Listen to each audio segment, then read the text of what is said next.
morning mga idol. Ato din makita dari mga idol kining LCT Martin 2. Nagkarga na siya og mga sakyanan mga idol kay unya taod-taod ani o pull out na ni siya paingon sa Liloan Port, Santander, Cebu. Mao ni mga idol. Nahihinay na ni siya o plastar pati ng mga sakyanan. Mo pull out na ni siya karon taod-taod mga idol. Naalay kuan ni mga pasahero. Tan-aw nila aning truck. So hinahinay na og plastar pa ni mga idol kay ira na po ni karon, birahon na po nila ning rampa nila ni. Ipasaka na po nila ning rampa ni mga idol.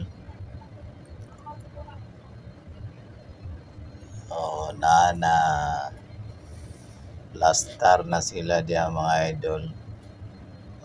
Hinay-hinay nagbira mga idol. Atras na siya kay ibira na ang rampa. Pull out na si LCT Martin 2 mga idol. Pasaka na ang rampa niya. Atras na ni siya mga idol. Paatras. Pull out na siya dari sa Sibulan Port.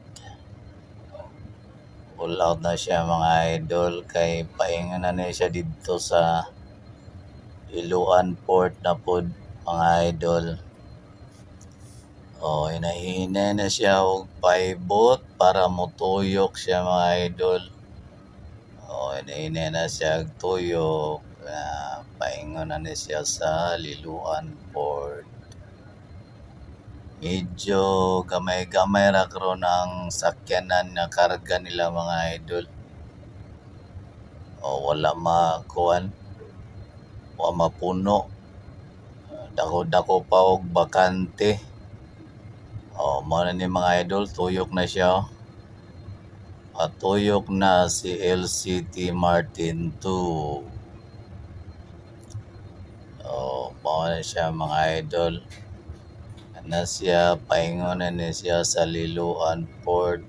Na diya mga idol. Tuyok na siya. Kana diya mga idol na makita na ito si Sumilon Island tapos kining mainland. Na diya ang Cebu. Diya ang girumbo nila ni mga idol. Na diya ang Liloan Port. So, maula update na to mga idol. Salamat.